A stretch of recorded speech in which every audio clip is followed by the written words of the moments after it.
তাহাজ্জুদ আর ফজরের অভ্যাস আছে যার, রহমত পূর্ণ প্রভাত হয় তার। আলহামদুলিল্লাহি রাব্বিল আলামিন, আসসালাতু ওয়াসসালামু আলা সাইয়্যিদিল মুরসালিন, আম্মা বা'দু, ফাউযু বিল্লাহি মিনাশ শাইতানির রাজীম, বিসমিল্লাহির রহমানির রহিম। আসসালাতু ওয়াসসালামু আলাইকা ইয়া রাসূলুল্লাহ ওয়া আলা আলিকা ওয়া আসহাবিকা ইয়া হাবিবাল্লাহ। আসসালাতু ওয়াসসালামু আলাইকা ইয়া নবিয়াল্লাহ ওয়া আলা আলিকা ওয়া আসহাবিকা ইয়া নূরাল্লাহ। মাদানী চ্যানেলের দর্শক শ্রোতা, আলহামদুলিল্লাহ আরও একবার উপস্থিত হয়েছি রহমতপূর্ণ প্রভাত অনুষ্ঠান নিয়ে। যে যেখান থেকে আমাদের অনুষ্ঠান দেখছেন, দূরে কিংবা কাছে, দেশে কিংবা প্রবাসে, সকল দর্শককে জানাই আন্তরিক মোবারকবাদ। নবী রহমত শাফি উম্মত সাল্লাল্লাহু তাআলা আলাইহি ওয়াসাল্লামের আলিশান ফরমান হচ্ছে, যে ব্যক্তি জুমার দিন আমার উপর ৮০ বার দুরূদ শরীফ পাঠ করবে, আল্লাহ তাবারক ওয়া তাআলা ওই ব্যক্তির ৮০ বছরের গুনাহকে ক্ষমা করে দেবেন। সাল্লু আলাল হাবিব সাল্লাল্লাহু তাআলা আলা মুহাম্মদ সাল্লাল্লাহু তাআলা আলাইহি ওয়াসাল্লাম। রহমতপূর্ণ প্রভাত আজকের অনুষ্ঠানে আমরা কোরআনে পাকের তেলাওয়াত শুনবো, হামদে বারি তাআলা, নাতে রাসূলে মকবুল সাল্লাল্লাহু তাআলা আলাইহি ওয়াসাল্লামও শুনবো। আর একটি বিষয় নিয়েছে আলোচনা করার জন্য, নেকির দাওয়াত দেওয়ার জন্য, ভালো কিছু কথা আপনাদের পর্যন্ত পৌঁছানোর জন্য, দিন ইসলামের কিছু কথা আপনাদেরকে জানানোর জন্য, কোরআন ও হাদিসের কিছু আলোচনা আপনাদের সামনে করার জন্য। আশা রাখি আপনারা আমাদের সাথে থাকবেন। দর্শক, যে যেখানে আছি আমরা ভালো ভালো নিয়ত সহকারে কোরআনে পাকের তেলাওয়াত আগে আমরা শ্রবণ করি আজকের অনুষ্ঠানে, এরপর ইনশাআল্লাহ তাবারক ওয়া তাআলা বিষয় জানাবো আপনাদেরকে, হামদে বারি তাআলাও শুনবো। আল্লাহ চায় জি কোরআনে পাকের তেলাওয়াত শুনিয়ে দিন আমাদেরকে। আউযু বিল্লাহি মিনাশ শাইতানির রাজীম, বিসমিল্লাহির রহমানির রহিম। وَإِذَا قِيلَ لَهُمُ اتَّقُوا مَا بَيْنَ أَيْدِيكُمْ وَمَا خَلْفَكُمْ لَعَلَّكُمْ تُرْحَمُونَ وَمَا تَأْتِيهِمْ مِنْ آيَةٍ مِنْ آيَاتِ رَبِّهِمْ إِلَّا كَانُوا عَنْهَا مُعْرِضِينَ صَدَقَ اللَّهُ الْعَظِيمُ। সুবহানাল্লাহ, সুবহানাল্লাহ। যে আয়াতে কারিমাগুলো আমরা শুনলাম, এর মধ্যে মুসলমানের জন্য, আপনার আমার জন্য কিছু দিক নির্দেশনা আল্লাহ তাবারক ওয়া তাআলা ইরশাদ করেছেন, কিছু হুকুম হাকাম মুসলমানদের জন্য আল্লাহ তাআলা ইরশাদ করেছেন, পূর্বের কিছু ঘটনা আমাদের হেদায়েতের জন্য আল্লাহ তাআলা কোরআনে পাকের মধ্যে ইরশাদ করেছেন। বনি ইসরাইলের জমানার ঘটনাগুলো যখন আমরা কোরআনে পাক তেলাওয়াত করি এবং এর তরজমা যখন পড়ব আমরা, তখন দেখব আমার আর আপনার জন্য কোরআনে পাকের মধ্যে কত চমৎকার, কত সুন্দর সুন্দর ঘটনাগুলো, কথাগুলো, হুকুমগুলো আল্লাহ তাআলা ইরশাদ করে দিয়েছেন। আল্লাহ সঠিকভাবে কোরআন পড়া, কোরআনে পাকের তরজমা এবং এর উপরে আমল করার আল্লাহ তাআলা সেই তৌফিক আমাদেরকে দান করুক। রহমতপূর্ণ প্রভাত অনুষ্ঠানে আমরা সবসময় এক একটি বিষয় নিয়ে আলোচনা করার চেষ্টা করি। আজকেও চমৎকার একটি বিষয় নিয়েছি আলোচনা করার জন্য।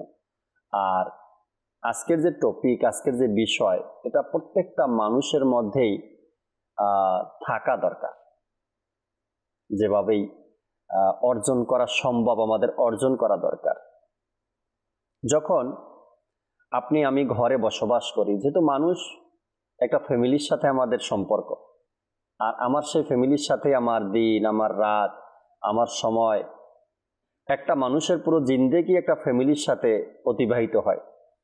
যদিও তার কথা একটু এলোমেলো বা তার মাইন্ড সেট আপ অন্যদের সাথে মিলে না, এরপর তার চলাফেরাটা একটু ভিন্ন, ফ্যামিলির কারো সাথে মিলে না, কিন্তু তার মধ্যে যদি এই গুণটা থাকে, আজকের যে বিষয় নিয়েছি আমি, উদারতা, তার মধ্যে উদারতা যদি থাকে, তবে ঘরে পরিবেশটা অনেক সুন্দর হয়ে ওঠে। পারিবারিক হোক বা সামাজিক হোক, সে যেখানেই থাকবে ওখানে পরিবেশটা সুন্দর হয়ে উঠবে। উদারতা এমন একটা টপিক, আপনি যেদিক থেকে তাকান, ইসলামের প্রত্যেকটা দিক থেকে ইসলামের আমাদেরকে উদারতার ব্যাপারে উৎসাহ দিয়েছে। কোরআনে পাকের মধ্যে আর হাদিসে মোবারকার মধ্যে আউলিয়া ইকরামের জীবনী যদি দেখি, সাহাবা ইকরামের জীবনী যদি দেখি, আমরা উদারতা নিয়ে প্রত্যেকটা দিক থেকে আমাদেরকে উৎসাহ প্রদান করা হয়েছে। এখন এই উদারতা কিভাবে অর্জন করব আমরা? উদারতা অর্জন করার কিছু মাধ্যম রয়েছে, কিছু পদ্ধতি রয়েছে, কিছু অনুকরণীয় রয়েছে। এখানে যদি আমি চাই যে আমার মধ্যেও উদারতা সৃষ্টি হোক, আজকে ইনশাআল্লাহ তাবারাক ওয়া তাআলা কামরুজ্জামান ভাই আমাদের সাথে আছেন, তিনিও কিছু বলবেন আজকের বিষয় নিয়ে এবং আমিও কিছু বলার চেষ্টা করব উদারতা কিভাবে অর্জন করা যায়। আর উদারতা যদি আপনার আমার মধ্যে থাকে, এতে পারিবারিক এবং সামাজিক লাভজনক কি রয়েছে। আর উদারতা যদি কারোর মধ্যে না থাকে, ওই ব্যক্তির ক্ষতির দিকগুলো কি কি রয়েছে, এ সকল বিষয় নিয়ে আলোচনা করার চেষ্টা করবো আল্লাহ ইনশাআল্লাহ তাবারাক ওয়া তাআলা। চলুন আলোচনায় যাওয়ার পূর্বে আমরা নুরুল আমিন ভাই আমাদের সাথে আছেন, আমরা একটি হামদে বারি তাআলা শ্রবণ করি। সাল্লু আলাল হাবিব সাল্লাল্লাহু তাআলা আলা মুহাম্মদ সাল্লাল্লাহু আলাইহি ওয়াসাল্লাম। সাল্লি আলা রাসূলিনা সাল্লি আলা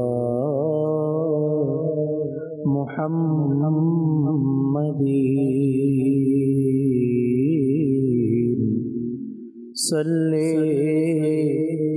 আলা হাবিবিনা সাল্লি আলা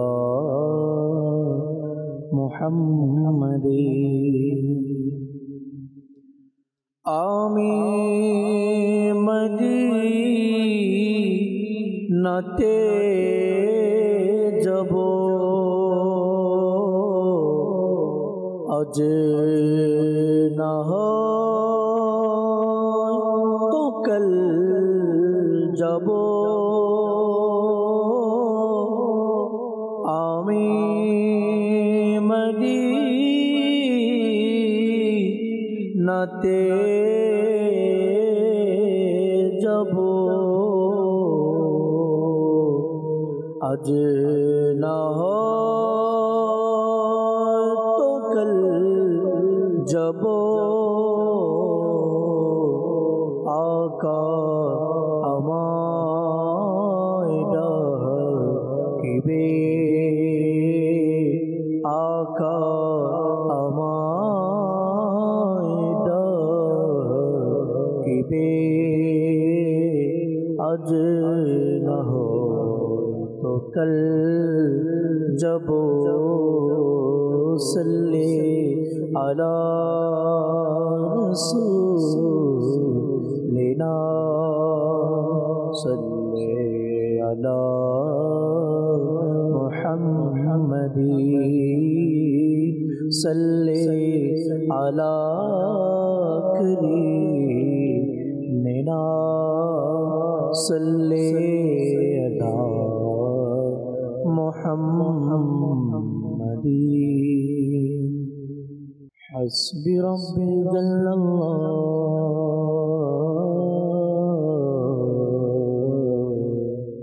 হাসবি রাব্বি জাল্লাল্লাহ, হাসবি রাব্বি জাল্লাল্লাহ। মা ফি কলবি গায়রুল্লাহ, মা ফি কলবি গায়রুল্লাহ। নূর মুহাম্মদ সাল্লাল্লাহ, নূর মুহাম্মদ সাল্লাল্লাহ। লা ইলাহা ইল্লাল্লাহ। হাসবি রাব্বি জাল্লাল্লাহ, হাসবি রাব্বি জাল্লাল্লাহ।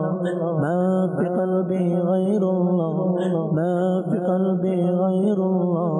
নূর মুহাম্মদ সাল্লাল্লাহ, নূর মুহাম্মদ সাল্লাল্লাহ। লা ইলাহা ইল্লাল্লাহ। আউয়াল আখির তুমি মওলা, জাহির বাতিন তুমি আল্লাহ। আউয়াল আখির তুমি মওলা, জাহির বাতিন তুমি মওলা। হাফিজ নাসির তুমি মওলা, হাফিজ নাসির তুমি মওলা। লা ইলাহা ইল্লাল্লাহ। হাসবি রাব্বি জাল্লাল্লাহ, हस्बी रब्बी जल्लल्लाह मा फी क़ल्बी गैरुल्लाह नूर मोहम्मद सल्लल्लाह नूर मोहम्मद सल्लल्लाह ला इलाहा इल्लल्लाह हस्बी रब्बी जल्लल्लाह हस्बी रब्बी जल्लल्लाह मा फी क़ल्बी गैरुल्लाह मा फी क़ल्बी गैरुल्लाह नूर मोहम्मद सल्लल्लाह नूर मोहम्मद सल्लल्लाह ला इलाहा इल्लल्लाह हस्बी रब्बी जे बोलबे रहमत बरकत से पावे हस्बी रब्बी जे बोलबे रहमत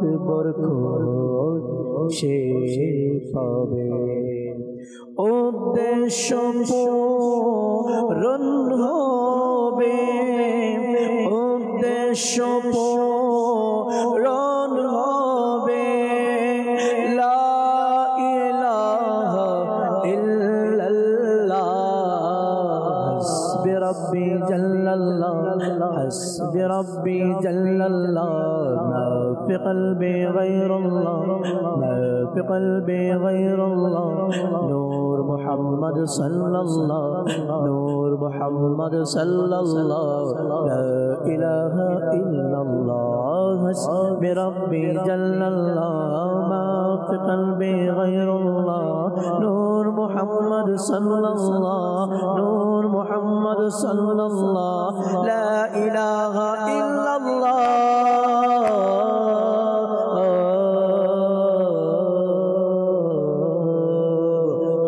بربي جل الله ما في قلبي غير الله نور محمد صلى الله لا إله إلا الله খুলে যাবে জান্নাতের দ্বার নিভে যাবে দোজখের নার খুলে যাবে জান্নাতের দ্বার নিভে যাবে দোজখের নার মন থেকে যে একবার বলে মন থেকে যে একবার বলে লা ইলাহা ইল্লাল্লাহ হাসবি রব্বি জাল্লাল্লাহ হাসবি রব্বি জাল্লাল্লাহ লা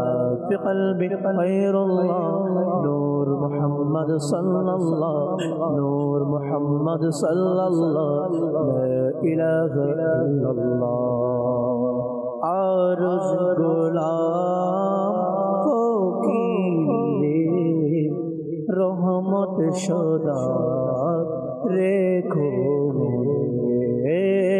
আরজ গোলাম ফকিরে রহমত সদা রেখো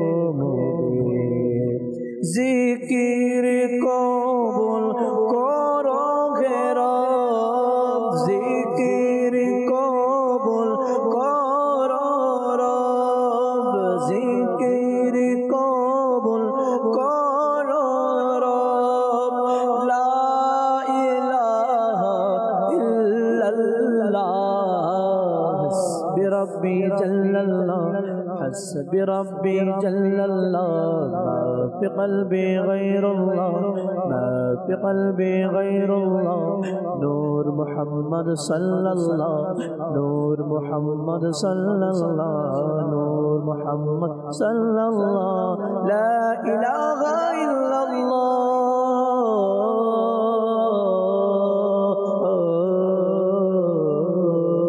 الله بربي جل الله بقلبي غير الله نور محمد صلى الله لا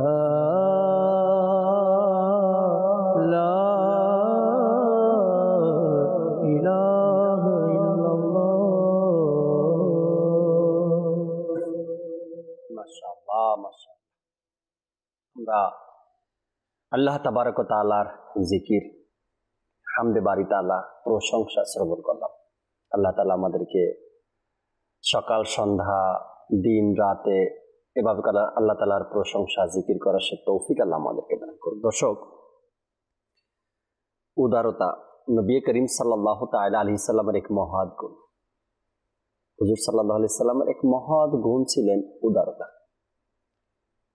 আর হুজুর সাল্লাল্লাহু আলাইহি সাল্লামের কাছে কোনো সাহাবী, কোনো মুসলমান অথবা কোনো অমুসলিম যদি এসে কিছু চাইতো, একটা হলো চাওয়া কারো কাছে, নবী করিম সাল্লাল্লাহু আলাইহি সাল্লামের কাছে যদি থাকতো তবে দিয়ে দিতেন। আরেকটা হলো আমার নবী সাল্লাল্লাহু আলাইহি সাল্লামের কাছে চাইতে হতো না, সাহাবা একরাম আসতো। আমার নবী সাল্লাল্লাহু আলাইহি সাল্লাম অদৃশ্য সংবাদদাতা নবী। আমার নবী সাল্লাল্লাহু আলাইহি সাল্লাম যখন সামনে কোনো ব্যক্তি আসতো তার চেহারা দেখে বুঝে যেতেন তার কি লাগবে, আমার নবী নিজের থেকে ওটা দিয়ে দিতেন। চমৎকার একটি ঘটনা আছে না কামরুজ্জামান ভাই কিতাবের মধ্যে, যে হুজুর সাল্লাল্লাহু আলাইহি সাল্লামকে কেউ একটি চাদর উপহার দিয়েছিল, খুবই সুন্দর একটি চাদর, নকশি করা, ইয়ামিনী চাদর দিয়েছিলেন। তো এক সাহাবী আসলেন, এসে বলেন, ইয়া রাসূলুল্লাহ, চাদরটা আমার খুব পছন্দ হয়েছে। কিন্তু অন্য সাহাবীরা বলল যে কিভাবে সম্ভব করলে, তুমি কিভাবে চাইলে এটা, যেটা আমার নবী ব্যবহার করতেছেন আর তুমি ওটা চেয়ে বসলে।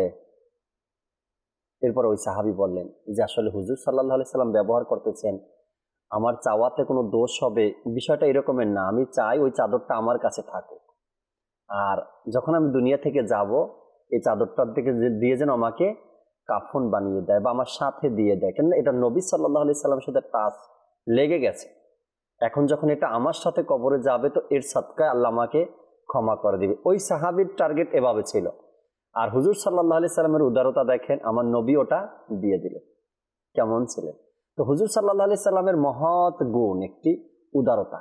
কখনো কেউ সেই জমানা থেকে, ওই বললাম আমি যে সাহাবী, মুসলমান অথবা অমুসলিম, যদি কেউ এসে আমার নবীর কাছে কিছু চাইতো আমার নবী দিয়ে দিতেন।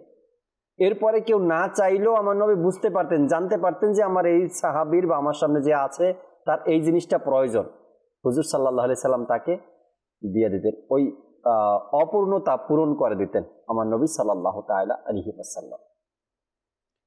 তো একটা কিতাবের মধ্যে আসছে হুজুর সাল্লাল্লাহু আলাইহি সাল্লামের মানে আমার নবী এখনো দেন, যেটা দিতেন ওটা তো বলতে পারেন 1450 বছর পূর্বের কথা। আমার নবী সাল্লাল্লাহু আলাইহি সাল্লামের কাছে চাইতে পারলে আমার নবীর উদারতা এখনো প্রকাশ পায়, এখনো প্রকাশ পায়। কোন একটি কিতাবের মধ্যে আমি পড়লাম কামরুজ্জামান ভাই, একজন লোক গেলেন ওখানে, একজন আল্লাহর ওলি, তো একটা কলম পছন্দ হয়েছে তার মার্কেটে, কিন্তু দাম একটু বেশি, অনেক বেশি, একটু বেশি। তারপরে রওজায়ে আনোয়ারে আসলেন, ইয়া রাসূলুল্লাহ, কলমটা আমার পছন্দ হয়েছে কিন্তু কেনার মতো এত সামর্থ্য আমার কাছে নেই। এটা বলে নিজের কামরায় যখন গেলেন, কিছুক্ষণ পর তার এক পরিচিত বন্ধু তার জন্য এমন এক সেম কলম এনে উপহার দিলেন আর বলেন, এটা আপনার সাথে দেখা করতে আসলাম আর এটা আপনার জন্য। তো নবী সাল্লাল্লাহু আলাইহি সাল্লামের উদারতা এমনই ছিল আর এমনই আছে যা ইতিহাস সাক্ষী। এখন পর্যন্ত নবী পাক সাল্লাল্লাহু আলাইহি সাল্লামের মতো উদারতা অর্জন করতে আর কেউ পারেনি, আর কেউ পারেনি, এত উদারতা ছিল। আজকে ইনশাআল্লাহ তাবারাক ওয়া তাআলা প্রোগ্রামে এই বিষয় নিয়ে আলোচনা শুনবো কামরুজ্জামান ভাই থেকে। এরপরে আপনাদের নাতে রাসূল মকবুল সাল্লাল্লাহু আলাইহি সাল্লামের শোনাবো আল্লাহ চাই। জি কামরুজ্জামান ভাই। বিসমিল্লাহির রহমানির রহিম। উদারতা যে গুণ, আসলে খুব মহৎ একটি গুণ, বিশাল একটি গুণ উদারতা। উদারতার ক্ষেত্রে রাসূল পাক সাল্লাল্লাহু তাআলা আলাইহি ওয়া সাল্লামের দৃষ্টান্ত অপরিসীম। রাসূল করিম সাল্লাল্লাহু তাআলা আলাইহি ওয়া সাল্লাম এর আদর্শে আদর্শবান হয়ে সাহাবায়ে কেরাম আলাইহিম রিদওয়ানও এর দৃষ্টান্ত রেখে গিয়েছেন, যার তুলনা বেমিসাল। কিতাবের মধ্যে বর্ণিত আছে সাহাবায়ে কেরাম আলাইহিম রিদওয়ান উদারতা প্রকাশ করেছেন, নম্রতা প্রদর্শন করেছেন, ক্ষমা করে দিয়েছেন, দান সদকা করেছেন, মানুষের প্রতি ইহসান করেছেন, এবং আনসার এবং মুহাজির যে সম্পর্ক হয়েছে এটা তো ইতিহাসের মধ্যে বিশাল, যার কোনো উপমাই দুনিয়াতে পাওয়া যায় না। তো উদারতার ব্যাপারে আল্লাহ পাক কোরআনে পাকের মধ্যে একটি আয়াতে কারিমা নাযিল করেন। এর প্রসঙ্গে কিছু ঘটনা ঘটেছে। আমরা প্রথমে আয়াতে কারিমাটি শ্রবণ করি। আল্লাহ সুবহানাহু ওয়া তাআলা ইরশাদ করেন, যারা সামর্থ্যবান তোমাদের মধ্যে তারা যেন নিকটাত্মীয়, মিসকিন এবং মুহাজিরিনকে সাহায্য করে আল্লাহ পাকের রাস্তায় দান করে, ওয়ালিয়াফু ওয়ালিয়াসফাহু আলা তুহিব্বুনা আইয়াগফিরুল্লাহু লাকুম, আল্লাহ পাক ক্ষমা করে দেবেন যদি তারা এই কাজগুলো করে, তারা নিজেদের মধ্যে সম্পর্ক বজায় রাখে, একে অপরকে ক্ষমা করে দেয়, তো আল্লাহ পাক তাদেরকে ক্ষমা করে দিবেন। ওয়াল্লাহু গফুর রহিম, আল্লাহ পাক দয়ালু এবং রহিম। এই আয়াতে কারিমা কোনো একটি প্রসঙ্গে নাজিল হয়েছে যা মা আয়েশা সিদ্দিকা রাদিয়াল্লাহু তাআলা আনহার সাথে সম্পৃক্ত। তো তখন বদর যুদ্ধে অংশগ্রহণকারী একজন সাহাবী এর সাথে জড়িত হয়ে গেলেন, কোনো একটি ভুল করে ফেললেন। তো আল্লাহ পাকের দরবারে তওবা করলেন, আল্লাহ পাক তাদের তওবাকে কবুল করে নিলেন। মানুষ ভুল হতেই পারে, তো তারাও তওবা করে নিলেন। তো এক সাহাবী ছিল মিস্তাহ নামক একটি সাহাবী, যিনি আবু বকর রাদিয়াল্লাহু তাআলা আনহুর আত্মীয় ছিলেন। আবু বকর রাদিয়াল্লাহু তাআলা আনহু সর্বদা তাকে সাহায্য করতেন, মাসিক একটি আর্থিক সাহায্য দিয়ে তাকে সর্বদা সাহায্য করতেন। যখন সে এই ঘটনার সাথে সম্পৃক্ত হয়ে গেল, তার দ্বারা ভুল প্রকাশ পেল, তো সিদ্দিক আকবর রাদিয়াল্লাহু তাআলা আনহু কসম করে বললেন, এখন থেকে আমি তাকে আর সাহায্য করব না। আচ্ছা, অথচ নফল সদকা ছিল, নফল দান ছিল, করা বা না করা তার ইচ্ছা, এতে কোনো আসা যায় না। তো তিনি কসম করে বললেন যে আমি এখন থেকে আর তাকে সাহায্য করব না, আর্থিক তাকে কোনো সাহায্য করব না।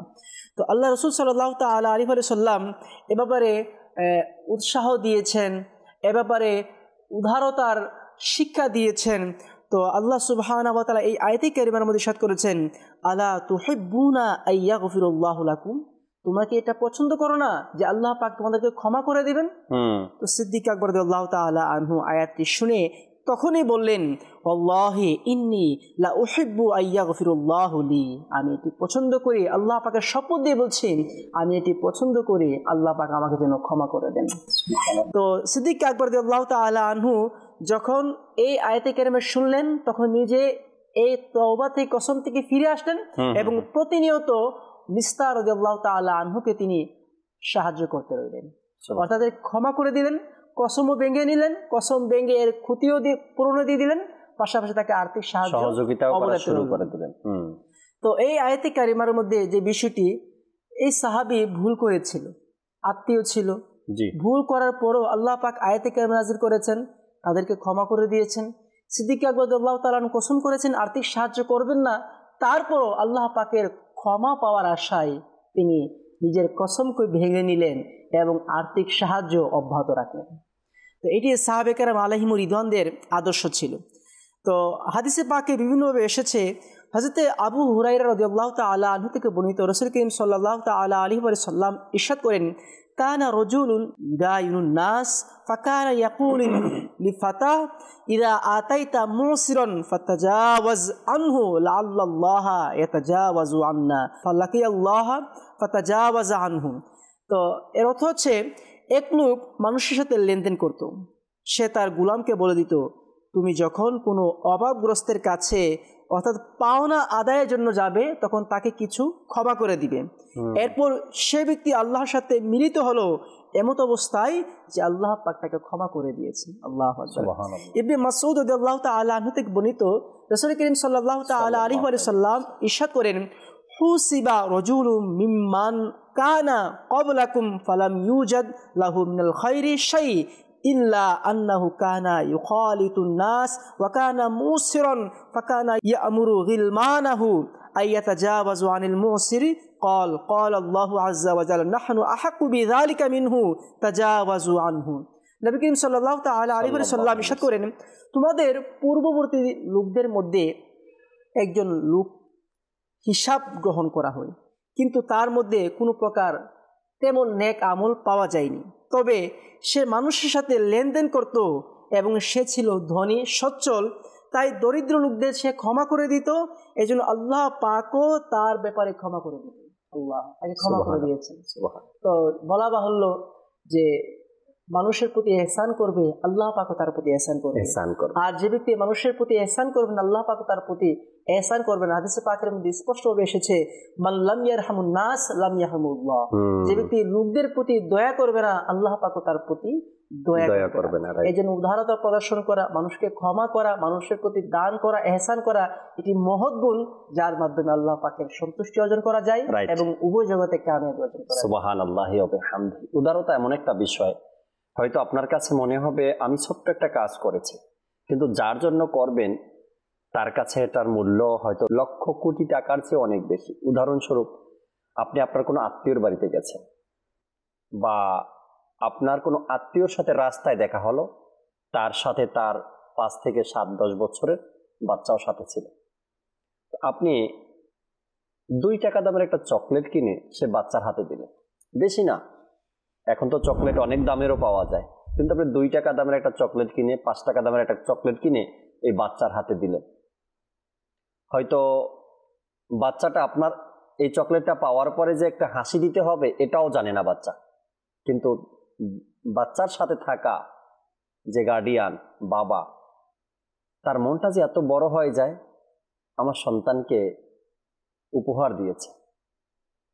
এই জন্য বললাম, যদি আপনার কাছে হয়তো বা উদারতা লক্ষ কোটি টাকার দাম মনে হয় না, এই 2, 4, 5 টাকা দিয়েও উদারতা প্রকাশ করা যায়, আবার 5 লক্ষ দিয়েও উদারতা অর্জন করা যায় না। এজন্য আমাদের উচিত ছোট বড় সবার সাথে ক্ষমা করতে পারাটা, এটা উদারতার পরিচয়। সহযোগিতা করতে পারাটা, এটা উদারতার পরিচয়। সুপরামর্শ দিয়ে পাশে থাকতে পারাটা, এটাও উদারতার পরিচয়। দুঃখের সময় পাশে থাকা, এটাও উদারতার পরিচয়। আর সুখের সময় পাশে থাকতে পারাটা, এটাও কিন্তু উদারতার পরিচয়। কারো বিপদে আপনি পাশে থাকবেন, এটা উদারতার পরিচয়। এক ব্যক্তি, তার ঘরে আগুন লেগেছিল। ঘরে আগুন লাগার পর এই সংবাদটা তার একদিনের পরিচয় একজন বন্ধুর কাছে পৌঁছে গেল, যে অমুক ব্যক্তির ঘরে আগুন লেগেছে। একদিনের মাত্র পরিচয়, ওই ব্যক্তির সাথে একদিন মাত্র পরিচয় হয়েছে, দেখা সাক্ষাৎ হয়েছে। ওই একদিনের পরিচিত লোকটা তার ঘরে আগুন লাগার কারণে তাকে সান্ত্বনা দেওয়ার জন্য তার বাড়িতে আসলো। ওই ব্যক্তিকে দেখে, যার ঘরে আগুন লেগেছে, সে অবাক হয়ে গেল যে মাত্র একদিনের পরিচয় আপনার সাথে, কয়েকটা মুহূর্ত আপনার সাথে ছিলাম, কথা হলো, পরিচয় হলো, আর আপনি আমার এই দুঃখের সময় চলে আসছেন। সে পরে শুকরিয়া আদায় করছে আপনার, যে এমন সময় আপনি আমার পাশে দাঁড়াবেন। উদারতা, হয়তোবা সে অনেক উপকার করতে পারেনি, মাত্র তার দুশ্চিন্তার সময় পাশে দাঁড়িয়েছে, এর জন্য তার শুকরিয়া আদায় করছে, যে আপনার শুকরিয়া আদায় করছি। এত উদার মনের মানুষ, এই সময়ের কালে আমার কাছে চলে আসা, পাশে থাকা। উদারতার পরিচয় দেওয়ার জন্য বা উদারতা অর্জন করার জন্য হয়তো লক্ষ কোটি টাকার প্রয়োজন হয় না। কেমন ভাবে সিদ্দিক আকবর রাদিয়াল্লাহু তাআলা আনহুর প্রশংসা আমার নবী করেছেন শুধু উদারতার কারণে না, যে সিদ্দিক আকবর রাদিয়াল্লাহু, নবী করিম সাল্লাল্লাহু আলাইহি সাল্লাম সবার কাছে চাইলেন, তোমরা কে কি দিবা দিন ইসলামের জন্য। সিদ্দিক আকবর রাদিয়াল্লাহু তাআলা আনহু নিজের ঘরে যা কিছু ছিল, কাপড় বলেন, সুই বলেন, কিতাবের মধ্যে বিভিন্নভাবে বর্ণিত রয়েছে, চুলার ছাই সহকারে তিনি নিয়ে আসছেন। এটা ছিল উদারতা। অন্যান্য সাহাবা একরামেরও ছিল মোবারকবাদ, কিন্তু সিদ্দিক আকবর রাদিয়াল্লাহু তাআলা আনহুর উদারতা, নবী করিম সাল্লাল্লাহু আলাইহি সাল্লামের পবিত্র জবান মোবারক থেকে তার প্রশংসা। আর আজও পর্যন্ত প্রত্যেক মুসলমানের অন্তরে এই ঘটনা বিদ্যমান। তো কোন একজন আলেমের হিস্ট্রি আমি পড়ছিলাম, তো তার মধ্যে এই গুণটি ছিল, যখন সে কোনো দাওয়াতে যেত তখন যা পেত সব সে গরিবদের মাঝে দিয়ে আসতো, দান করে আসতো। তো তাকে বলা হলো, হুজুর আপনি যা পান তাই দিয়ে দেন, এর কারণ কি? বলে, আরে আমি দেই বিদে তো আমাকে মানুষ দেই, আমি দেই বিদে আমার কাছে আসে, আমি হাতে মানুষ দেই। এমন গুণটা কি সবচেয়ে ভালো? আমরা আমিরুল সুন্নাতের উদারতা দেখেন, যখন দেশ বিদেশ থেকে মানুষ তার কাছে যায় সাক্ষাৎ করার জন্য, তো আমিরুল সুন্নাতের বুক পকেট, পাঞ্জাবিতে বুক পকেট আছে, যেভাবে আমরা আগে মাদানী পোশাক পরতাম না, বুক পকেট আছে এবং সাইড পকেট আছে। মানে একজন ইসলামী ভাই গেলে আমিরুল সুন্নাত পকেটে হাত দিতে থাকে, কোন পকেট থেকে কি বের করা যায়, তসবিহ হোক, টাকা হোক, আতর হোক বা রিসালা হোক, যা হোক না কেন, পকেট থেকে বের করে ইসলামী ভাইকে দিবেন। আর আমিরুল সুন্নাতের ব্যাপার দেখেন, তার উদারতা দেখেন, মানে হঠাৎ এক ইসলামী ভাই চলে আসছে, সবসময় যে আমার পকেটে 1000 টাকার নোট থাকবে এমনটা না। তিনি পকেটে খুঁজতে থাকেন কোন পকেটে কি আছে এবং তাকে কোনটা দেওয়া যায়। এই ছোটখাটো যাই হোক না কেন, একটা রিসালা, 10 টাকার একটা নোট বা একটা আতর দিলেন। আর আমিরুল সুন্নাত দামাত বারকাতুহুল আলিয়ার যখন খাবারের প্লেটটার ব্যাপারে কাউকে বলা হয় যে তোমাকে উপহার দেওয়া হবে এই খাবারের প্লেটটা, তুমি দাওয়াত ইসলামের জন্য কত দিবা, ও কোটি টাকা দিতেও রাজি। উদারতা শিখায় মানুষকে শিখায়। এটা আল্লাহ তাআলা আমাদেরকে বোঝার তৌফিক দান করুক। এজন্য ওলামা একরাম বলেন, যখন জুমার দিনে আপনি মসজিদে যাবেন আর যে সদকাটা মসজিদে করবেন, সেই সদকাটা আপনার সন্তানকে দিয়ে করান, আপনার সন্তানের হাতে দেন, তাকে দিয়ে করান, যেন ছোটবেলা থেকেই উদারতা প্রকাশ পায় তার থেকে, সে বুঝতে পারে, সে শিখতে পারে। ঘরে ওই কাজটা করেন। যদি সন্তান বাধ্য সন্তান হয়, অর্থাৎ খারাপ কাজে টাকা খরচ করবে না, যদি সে 10 টাকা চায় তবে আপনি 20 টাকা দেন, উদারতা প্রকাশ করেন নিজের সন্তানের সামনে, তখন তার মনটা বড় হবে। আর বড়টাই সে শিখবে ঘর থেকে, যে হ্যাঁ আমি আমার পরিবার থেকে এটাই শিখে আসছি, উদারতা দান করার ক্ষেত্রে বা যে কোনো ব্যাপারে আসে সংসারের মধ্যে, পরিবারের মধ্যে, তখন সন্তানদের হাত দিয়ে এগুলো খরচ করান, এতে করে তাদের উদারতা বাড়বে। আল্লাহ তৌফিক দিক। আমরা একটি নাতে রাসূলে মকবুল সাল্লাল্লাহু আলাইহি সাল্লাম শুনি নুরুল্লাহ ভাই থেকে।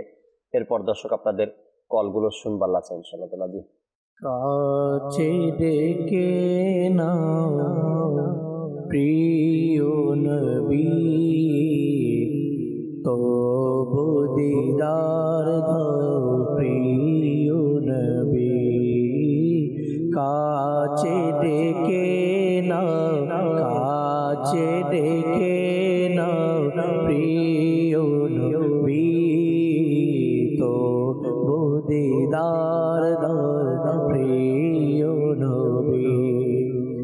তবু দিদারে ঈদি আমার, তবু দিদারে ঈদি আমার, তবু দিদার দাও, তবু দিদার দাও প্রিয় নবী। কাছে ডেকে নাও প্রিয় নবী। হাসরে যেন মুখে থাকে, হাসরে যেন মুখে থাকে, আমারে বাঁচাও, আমারে বাঁচাও প্রিয় নবী। তবু দিদার দাও প্রিয় নবী। কাছে ডেকে নাও, কাছে ডেকে নাও প্রিয় নবী, তবু দিদার দাও প্রিয় নবী। গুম্বদে খজরার ছায়া তোলে মওলা, ইয়া রাসূলুল্লাহ।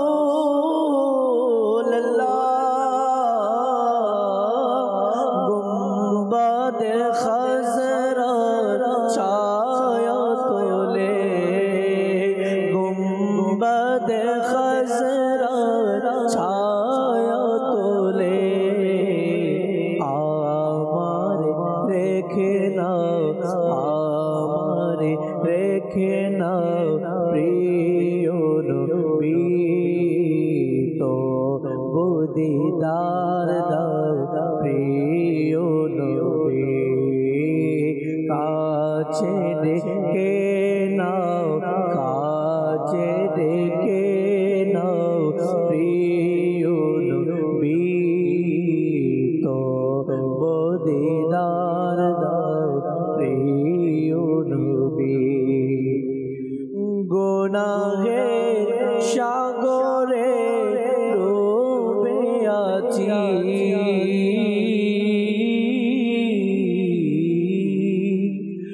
ইয়া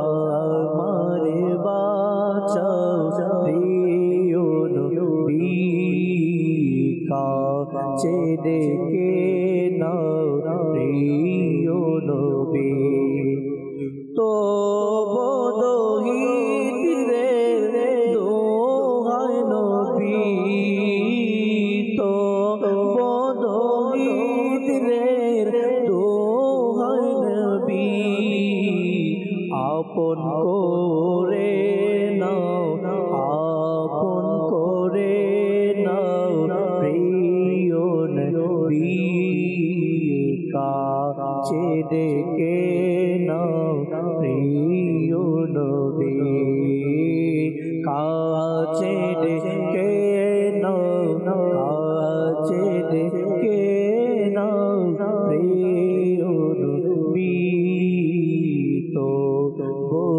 দিদার দাও প্রিয় নবী। এভাবে করে সর্বক্ষণ নবী করিম সাল্লাল্লাহু আলাইহি সাল্লামের দরবারে আমরা দোয়া করতে থাকি যেন আমাদেরও ডাক চলে আসে। নবী করিম সাল্লাল্লাহু আলাইহি সাল্লামের রওজায়ে আনোয়ারে গিয়ে, মদিনাতুল মুনাওয়ারাতে গিয়ে, সবুজ গম্বুজের পাশে দাঁড়িয়ে হুজুর সাল্লাল্লাহু আলাইহি সাল্লামকে সালাম পেশ করার যে তৃপ্তি, সেই তৃপ্তি আল্লাহ তাআলা আমাদের সবাইকে দান করুক। দর্শকের কিছু কল আমাদের সাথে রয়েছে, কলগুলো শুনবেন ইনশাআল্লাহ তাবারাক ওয়া তাআলা। এরপর আবারও আলোচনায় ফিরব আল্লাহ চাই। জি, কল শুনিয়ে দেন। কামরুজ্জামান কামারখন্দ বলছি, দেখি খুব ভালো লাগে। আমার একটা গজল শুনতে চাই, ভালোবাসি ভালোবাসি ভালোবাসি। আচ্ছা আচ্ছা, ভালোবাসি ভালোবাসি প্রিয় নবীকে, এই কালামটি আপনি শুনতে চেয়েছেন, শোনাবো ইনশাআল্লাহ তাআলা, সাথেই থাকেন। পরবর্তী কল দেন। আমি গাজীপুর জেলা থেকে বলতেছি। আমার নাম মোহাম্মদ আনোয়ার হোসেন। আমি মাদানী চ্যানেল দেখি, আমাকে এই অনুষ্ঠানটা দেখতে অত্যন্ত ভালো লাগে। আমার পরিবার মিলে সবাই দেখি এবং মাদানী চ্যানেলটা অত্যন্ত ভালো লাগে। মাশাআল্লাহ মাশাআল্লাহ, আল্লাহ তাআলা কবুল করে নিক। আশা রাখি এভাবে সবসময় আমাদের সাথেই থাকবে। পরবর্তী কল দেন। আমি শহীদপুর থেকে মোহাম্মদ সাব্বির বলছি। আমার অনুরোধ থাকবে যে মাদানী মদিনে ওয়ালে একটি নাচ শুনিয়ে দিতে, আর দোয়া করবেন আমার জন্য। মাশাআল্লাহ, মাদানী মদিনে ওয়ালে কালাম শুনতে চেয়েছেন, সাথেই থাকুন, আর দোয়াও চেয়েছেন। আল্লাহ তাআলা আপনাকে ভালো রাখুক। পরবর্তী কল দেন। গাবতলী থেকে বলছি। আমার নাম মোহাম্মদ আলী। আপনাদের অনুষ্ঠানটা আমরা দেখি, আমার কাছে অনেক ভালো লাগে। আমাদের পরিবার সবাই দেখে আপনাদের অনুষ্ঠানটা, গানগুলা আপনাদের ভালো, খুব আমাদের প্রিয়। এটাই আমরা দেখি সবসময়, অন্য কোনো কিছু না দেখে এই মাদানী চ্যানেল দেখে আমরা দেখি। আল্লাহ অনেক কিছু শিখতে পেরেছি, জানতে পেরেছি। আমাদের পরিবারের জন্য দোয়া করবেন। মাশাআল্লাহ মাশাআল্লাহ, দোয়া করি সবসময় আপনাদের জন্য ভালো থাকেন, সুস্থ থাকেন, মাদানী চ্যানেলের সাথে থাকেন, ইবাদত করতে থাকেন, আল্লাহ তাআলাকে রাজি খুশি করার মতো কাজগুলো করতে থাকেন। সবার জন্য দোয়া করি। আল্লাহ আপনাকে, আপনার পরিবারকে, সবাইকে আল্লাহ তাআলা ভালো রাখুক। পরবর্তী কল দেন। আমার নাম মোহাম্মদ নাইম ইসলাম। আমি বরিশাল থেকে বলতেছি। আমি একটি নাত রাসূল শুনতে চাই। জীবনে হবে কি তোমার দিদার ইয়া রাসূলুল্লাহ। জীবনে হবে কি তোমারও দিদার ইয়া রাসূলুল্লাহ। সাথেই থাকুন, শোনাবে আমাদের নুরুল আমিন ভাই ইনশাআল্লাহ তাআলা। পরবর্তী কল। দিনাজপুর পার্বতীপুর থানা থেকে বলছিলাম। আমার নাম মোহাম্মদ আমিনুল ইসলাম। অনুষ্ঠানটা আমার খুব ভালো লাগছে, আলহামদুলিল্লাহ। আমার পরিবার, আমার ছেলে মেয়ে, আমার স্ত্রী, সবাই আমরা এখন দেখতেছি। আমাদের জন্য দোয়া করবেন। মাশাআল্লাহ, যে চ্যানেলটি ধর্মীয় দিক থেকে পরিবারের সবার সাথে বসে দেখা যায়, সে চ্যানেলটি মানুষের কাছে কতটা জনপ্রিয় আপনাদের এই কলগুলো শুনেই হয়তো বা অন্যান্য দর্শকরা বুঝতে পারছেন। তবে আমি আপনাদেরকে বলবো, মাদানী চ্যানেল বাংলা এটা আপনাদের সহযোগিতার মাধ্যমেই চলে আসছে। আজকে দীর্ঘদিন ধরে আলহামদুলিল্লাহ আপনারা যে সাপোর্ট, যে সহযোগিতা আমাদেরকে করছেন, আর আপনাদের সহযোগিতার মাধ্যমেই এই মাদানী চ্যানেলের এতটুকু অগ্রসর হয়েছে। আশা রাখি আরও করবেন এবং করতে থাকবেন এভাবে করে সহযোগিতা।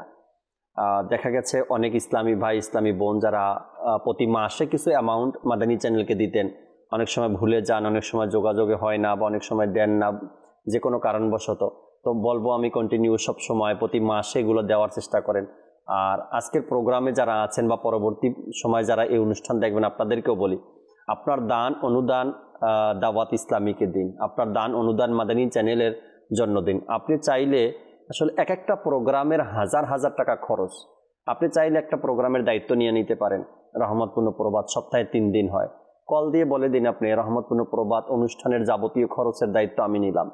এভাবে করে প্রতিদিন রাত্রে আপনি দেখেন, যেমন সাপ্তাহিক সুন্নতে বারাই যেতেমা হয়, শুক্রবারে আমার রবের বাণী লাইভ হয়, শনিবার দিন কোনটা সঠিক কোনটি একটা প্রোগ্রাম হয়। এভাবে করে যে কোনো প্রোগ্রামের দায়িত্ব আপনি নিতে পারেন। আপনার সহযোগিতার কারণে যদি মাদানী চ্যানেল একটু অগ্রসর হয়, ভালো মতো পরিচালনা হয়, ভালো কিছু উপহার মুসলমানদেরকে দিতে পারে, তো আপনার দান করাটাও সার্থক এবং দেওয়াটাও সার্থক। তো আপনাদেরকে বলবো আমি, সহযোগিতার হাত আরও বাড়িয়ে দিন। আজকের আলোচনাও শুনছি উদারতা, আমাদের উদারতা যেন ভালো কাজে আমরা লাগাতে পারি। মানুষ তো লক্ষ কোটি টাকা খারাপ কাজে ব্যবহার করে, ব্যয় করে দেয়, হারাম পথে ব্যয় করে দেয়। আমরা না হয় একটু চ্যানেলের এই ভালো কাজটাতে নিজের আর্থিক সহযোগিতা করে আখেরাতের জন্য কিছু পুঁজি আমরা অর্জন করি। আল্লাহ চাই ইনশাআল্লাহ তাআলা এর মাধ্যমে দুনিয়া এবং আখেরাতে আমাদের মঙ্গল রয়েছে। উদারতা কাকে বলে যদি আমরা একটু দেখি, মুসা আলাইহিস সালাতু ওয়াস সালামের একটি ঘটনা কিতাবের মধ্যে কামরুজ্জামান ভাই যেটা এসেছে যে মুসা আলাইহিস সালাতু ওয়াস সালাম ছাগল নিয়ে কোনো পাহাড়ি এলাকাতে গিয়েছিলেন। ঘটনাটা অনেক বড়, আমি সংক্ষিপ্ত করছি। উদারতার ব্যাপারে একটা ছাগলের বাচ্চা সেখান থেকে ওই পাল থেকে ছুটে অন্যদিকে হাঁটা শুরু করে দিল।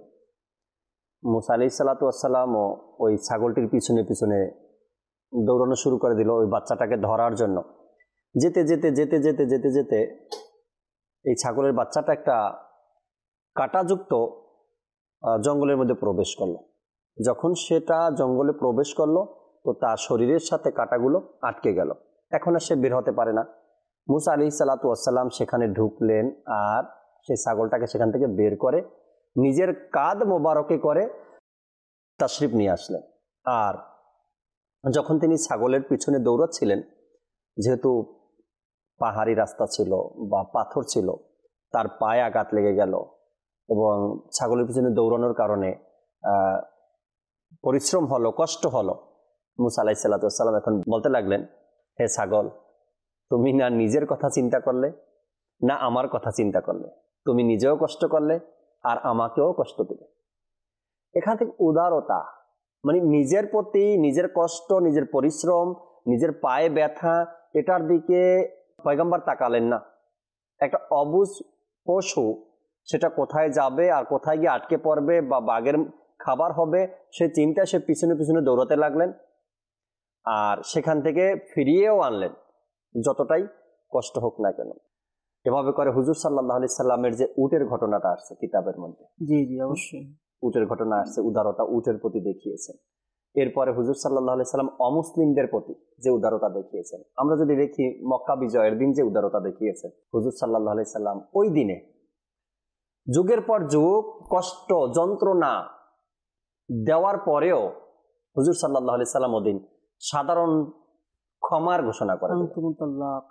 সকলে আজকে সাধারণ ক্ষমার ঘোষণা করে দিলেন। কেমন উদারতার পরিচয় সেদিন দিয়েছেন হুজুর সাল্লাল্লাহু আলাইহি সাল্লাম। আমরা উম্মতি হয়ে আমাদেরও তো কিছু শেখার আছে, আমাদের কিছু করার আছে, কিছু বোঝার আছে। এখান থেকে শুধু ভোগ করে গেলাম, শুধু তৃপ্তি অর্জন করে গেলাম, আমার সামনে অন্য ব্যক্তির তৃপ্তি হচ্ছে না বা সে পাচ্ছে না, তার জন্য নেই কিছু, এটা আমাদের চোখেই পড়ে না, আমরা দেখি না, আমরা বুঝি না, আমরা যেন এমন হয়ে গেছি সম্পদের লোভে। জি কামরুজ্জামান, উদারতা যেটি আপনি বলছিলেন যে উদারতার দৃষ্টান্ত রাসূল করিম সাল্লাল্লাহু আলাইহি সাল্লাম। বর্তমান সমাজে কিছু মানুষ দেখা যায় তারা উদারতা প্রদর্শন করেন, নম্রতার প্রদর্শন করেন, মানুষের প্রতি ইহসান করেন। উদারতা এমন একটি মহৎ গুণ যার মাধ্যমে একজন ব্যক্তি আল্লাহ পাকের সন্তুষ্টি অর্জন করতে পারে, সমাজের মধ্যে সুপ্রতিষ্ঠিত ব্যক্তি হিসাবে পরিচিতি লাভ করতে পারে এবং রাসূল করিম সাল্লাল্লাহু তাআলা আলাইহি সাল্লামের আদর্শ নিজের মাঝে ধারণ করতে পারে। তো যেটি বলছিলাম, আপনিও বলেছেন উটের ব্যাপারে যে রাসূল করিম সাল্লাল্লাহু আলাইহি সাল্লাম দয়া প্রদর্শন করেছেন, উদারতা প্রদর্শন করেছেন, সেটি হচ্ছে রাসূল করিম সাল্লাল্লাহু তাআলা আলাইহি সাল্লাম সাহাবাদের মাঝে ছিলেন। তো একটি উট হঠাৎ এসে নবী করিম সাল্লাল্লাহু তাআলা আলাইহি ওয়াসাল্লামের কাছে নিজের মুখে বাড়ি দিলেন, আর মনে হয় কিছু বললেন। সুবহানাল্লাহ। তো রাউই বলছেন, ইয়া রাসূলুল্লাহ সাল্লাল্লাহু আলাইহি সাল্লাম, এই উট আপনার কাছে কি বলেছে? তো বলল, এই উট আমার কাছে অভিযোগ প্রকাশ করেছে, অভিযোগ দিয়েছে যে সে সারা জীবন তার মালিকের খেদমত করেছে, এখন সে বৃদ্ধ হয়ে গিয়েছে, তার বয়স হয়ে গিয়েছে উটের, এখন মালিক তাকে জবাই করার জন্য তার পিছনে লেগে গিয়েছে, এখন সে পলায়ন করে সে আমার কাছে এসেছে। তো ইতিমধ্যে উটের মালিক চলে আসলো, বলে, ইয়া রাসূলুল্লাহ সাল্লাল্লাহু আলাইহি সাল্লাম, আমি 3 দিন যাবত এই উটের সন্ধানে ঘোরাফেরা করছি, উটের সন্ধান করছি, উটকে ধরার চেষ্টা করছি, কিন্তু আমি ধরতে পারছি না। অবশ্যই আমি এই উটকে আপনার কাছে পেলাম। তো নবী করিম সাল্লাল্লাহু তাআলা আলাইহি ওয়াসাল্লাম ইরশাদ করলেন যে তোমার উট তোমার ব্যাপারে মারাত্মক অভিযোগ দিয়েছে। ইয়া রাসূলুল্লাহ, কি অভিযোগ দিয়েছে? বলল, সে সারা জীবন তোমার খেদমত করেছে, তোমার সেবা করেছে, তোমার সরঞ্জাম সে বহন করেছে, মালামাল বহন করেছে, আজ সে বৃদ্ধ হয়ে গিয়েছে, বিদায় তুমি তাকে জবাই করার ইচ্ছা প্রকাশ করেছো। বলি, ইয়া রাসূলুল্লাহ, উট যা বলেছে সত্যই বলেছে, আমি তাকে জবাই করার জন্য ঘুরছি, জবাই করে, যেহেতু সে বৃদ্ধ হয়ে গিয়েছে, এখন সে আর তেমন কাজ করতে পারছে না, বিদায় আমি তাকে জবাই করে মাংস আমি আহার করব। তো নবী করিম সাল্লাল্লাহু আলাইহি ওয়াসাল্লাম ইরশাদ করলেন, এর উত্তম প্রতিদান কি এটাই যে তুমি তাকে জবাই করে দিবে? তো নবী করিম সাল্লাল্লাহু আলাইহি ওয়াসাল্লাম তার থেকে 100 দিরহামের বিনিময়ে এই উটকে ক্রয় করে নিলেন, আর উটকে ক্রয় করে বলেন, যাও তুমি আজাদ, তুমি মুক্ত। উম্মদের প্রতি দোয়া করতে করতে উট সেখান থেকে চলে গেল। তো এই হাদিসে পাকে যে বিষয়টি এসেছে, উটের প্রতি দয়া করেছেন। তো চিন্তার বিষয় যে উট ক্রয় করেছেন, উটের কথাও শুনেছেন, মালিক থেকে কিনে নিয়েছেন, আজাদও করে দিয়েছেন, মুক্ত করে দিয়েছেন। এখানে নবী করিম সাল্লাল্লাহু তাআলা আলাইহি ওয়াসাল্লাম এর উজ্জ্বল দৃষ্টান্ত প্রকাশ পেয়েছে। আর কেনই বা পাবে না? ওয়ামা আরসালনাকা ইল্লা রাহমাতাল লিল আলামিন। নবী করিম সাল্লাল্লাহু আলাইহি ওয়াসাল্লাম সকল জগতের জন্য রহমত, যেমনভাবে আমাদের জন্য রহমত, পশু পাখির জন্য রহমত। এমন অসংখ্য ঘটনা এসেছে যেখানে নবী করিম সাল্লাল্লাহু আলাইহি সাল্লাম সৃষ্টির প্রতি দয়া করেছেন। যেমন হরিণের ব্যাপারে এসেছে, আল্লাহু আকবার, যা বিভিন্ন আলেমের জাবানে শোনা যায় যে নবী করিম সাল্লাল্লাহু আলাইহি সাল্লাম হরিণের ব্যাপারে কি উদারতা প্রকাশ করেছেন। জি, এভাবে করে প্রায় নবী করিম সাল্লাল্লাহু আলাইহি সাল্লাম এবং সাহাবা একরামের ব্যাপারেও যদি আমরা দেখি, সাহাবা একরামের উদারতা, তাদের সহানুভূতি, তাদের ইহসান মানুষের প্রতি। আলী খাওয়াস নামে একজন আল্লাহর ওলির ব্যাপারেও একটি ঘটনা আছে না, পিঁপড়ার ব্যাপারে। তার অভ্যাসে মোবারকা কেমন ছিল যে বাড়িতে ছোট ছোট গর্ত থাকে, পিঁপড়া যেখান থেকে বের হয়। আলী খাওয়াস রাহমাতুল্লাহি তাআলা আলাইহি প্রতিদিন সেখানে রুটির টুকরো ওই পিঁপড়ার গর্তের সামনে রেখে দিতেন, যেন পিঁপড়া গর্ত থেকে বের হয় খাবারের খুঁজে বিভিন্ন জায়গায় যেতে না হয় এবং মানুষের বা কারো পাড়ার নিচে পড়ে মারা না যায়। এ কারণে ওই গর্তের মুখে রুটির টুকরা রেখে দিতেন, পিঁপড়া গর্ত থেকে বের হয়েই যেন খাবার এখান থেকে খেয়ে যেতে পারেন। আরেকটা ঘটনা পড়ছিলাম, আর একজন আল্লাহর ওলির এমন অভ্যাসে মোবারকা ছিল, তিনি পিঁপড়ার জন্য খাবার গর্তের সামনে রেখে দিতেন। তো একদিন রোজার আগে পরের ঘটনা ছিল, যখন রোজা চলে আসলো রমজান, তো তিনি রমজানের সময় খাবার পিঁপড়ার গর্তের সামনে রাখলেন, কিন্তু রমজানের সম্মানের কারণে পিঁপড়া ওদিনকার খাবার খায়নি। এই ঘটনাটা ফয়জানে রমজানের মধ্যে এসেছে। তো এদের অভ্যাসে মোবারকা দেখেন, উদারতা কাকে বলে, একটা পিঁপড়ার প্রতি তাদের উদারতা কেমন ছিল। একটা পিঁপড়ার প্রতি, যে একটা পিঁপড়া গর্ত থেকে বের হবে আর বের হয়ে তার খাবারের জন্য, আহারের জন্য ঘরের আশেপাশে, বাড়ির আশেপাশে ঘুরবে, খাবার খুঁজবে, পেতে কষ্ট হবে বা মারা যাবে, পানি পড়বে তাদের উপরে, বিভিন্ন চিন্তা ভাবনা করে খাবার ওই পিঁপড়ার গর্তের সামনেই রেখে দিতেন, যেন সহজেই তারা খেতে পারে। উদারতা দেখুন, আল্লাহু আকবার। হয়তো আগের জমানায়, এখন বর্তমান সময় যত মানুষ, যত বসতি, হয়তো আগের জমানায় এত মানুষ ছিল না, এত বসবাস ছিল না, ঘনবসতি ছিল না। এ কারণে তারা ইজি ছিলেন এবং প্রাণীর প্রতি তাদের সহানুভূতিটা করার একটা সুযোগ বেশি ছিল। এখন তো আমাদের সমাজের মধ্যে এত জনবসতি, প্রাণীর প্রতি সহানুভূতি বা উদারতা কখন দেখাবো? মানুষের প্রতি তো উদারতা দেখানোর আমাদের সময় হয় না এখন আর, তাই না? আল্লাহ তাআলা আমাদেরকে বোঝার আর আমল করার তৌফিক দান করুক। কিতাবের মধ্যে এই উদারতার ব্যাপারে যদি আপনি অধ্যয়ন করেন, পড়েন, তখন দেখবেন যে কি চমৎকার চমৎকার ঘটনাগুলো এসেছে। আজ কামরুজ্জামান ভাই যদি বলি যে উদারতা তো নিজের সন্তানের প্রতি আসে না মানুষের। আল্লাহ আল্লাহ, নিজের সন্তানের প্রতি উদারতা দেখাতে চায় না। আচ্ছা, নিজের স্ত্রীর প্রতি উদারতা দেখাতে চায় না, নিজের পরিবারের প্রতি উদারতা দেখাতে চায় না। কি বলে? না, খরচ করা যাবে না, শিখে যাবে। খরচ করা যাবে না, শিখে যাবে। আবার বলে না, খরচ করা যাবে না তো চোখ ফুটে যাবে। নিজের পরিবারের ব্যাপারে বলে। এটা কিন্তু আবার ঠিক না, এটা কৃপণতাও হয়। আপনি আপনার পরিবারের জন্য খরচ করবেন না তো কোথায় করবেন? আমি আবার ওটার কথা বলছি না যেটা আপনার সন্তানকে হারাম পথে নিয়ে যাবে, আপনার ঘরের পরিবার পরিজনকে হারামের দিকে নিয়ে যাবে, আমি ওটার কথা বলছি না। যতটুকু খরচ আপনার করার ততটুকু তো করতে হবে। এখন যদি এখানে বলেন না খরচ করা যাবে না তো বুঝে যাবে বা চোখ ফুটে যাবে বা খরচ শিখে যাবে, বিষয়টা এরকমের নয়। যে ব্যক্তি হালাল পন্থায় ব্যয় করতে জানে সে হালাল পন্থায় আয়ও করতে জানে। জি অবশ্যই, তাই না? এরকম এটা না। এখন আমার মন মানসিকতা, আমার চিন্তা ভাবনা, আমি হালাল পথে কিভাবে ব্যয় করব, তো আমার চিন্তা ভাবনা তো এমনই হবে আমি হালাল পথে আয় কিভাবে করব। তো হালাল পথে আয় করাটাও আপনি আপনার সন্তানকে পরিবারকে শিখান, হালাল পথে ব্যয় করাটাও আপনি আপনার সন্তানের জন্য শিখান। কেননা ঘরের পরিবারের জন্য খরচ করাটা একটা সদকা বলা হয়েছে।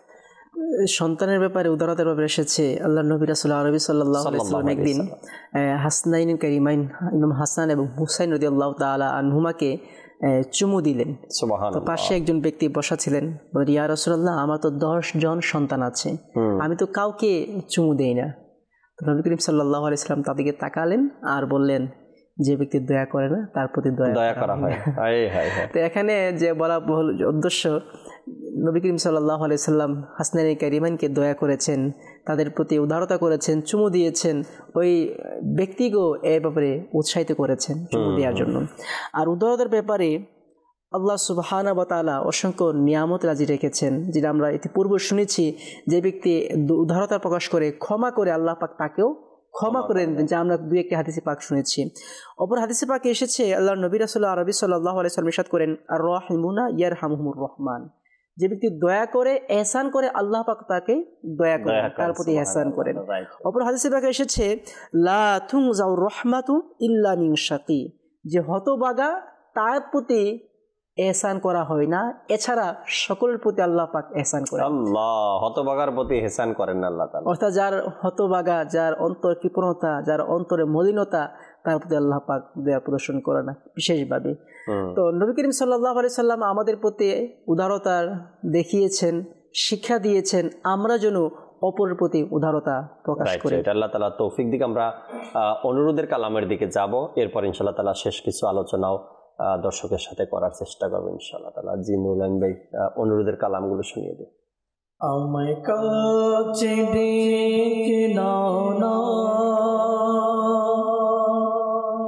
মদনী মদিনে ওয়ালে, প্রেমের শোধা পান করাও না মদনী মদিনে ওয়ালে। আমায় কাছে ডেকে নাও না মদনী মদিনে ওয়ালে, প্রেমের শোধা পান করাও না মদনী মদিনে ওয়ালে। যখন হবে তোমার দিদার,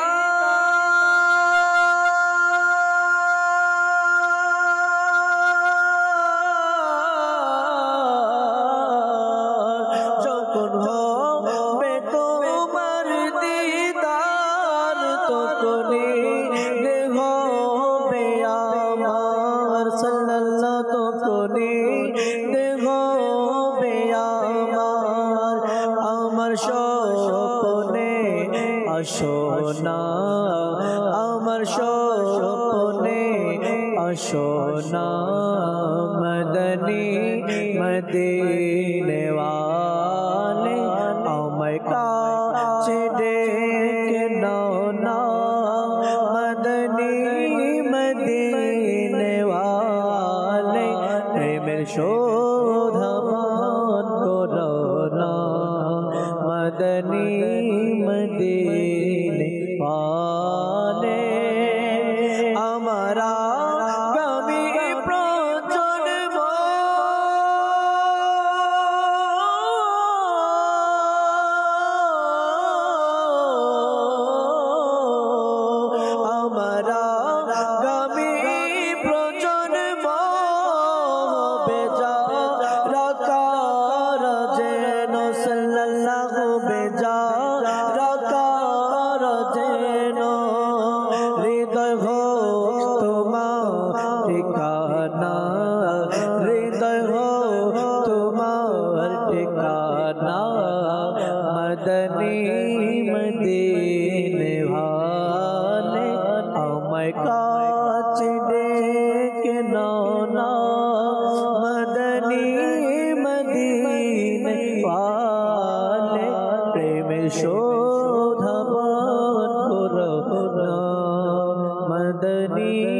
মদিনে ওয়ালে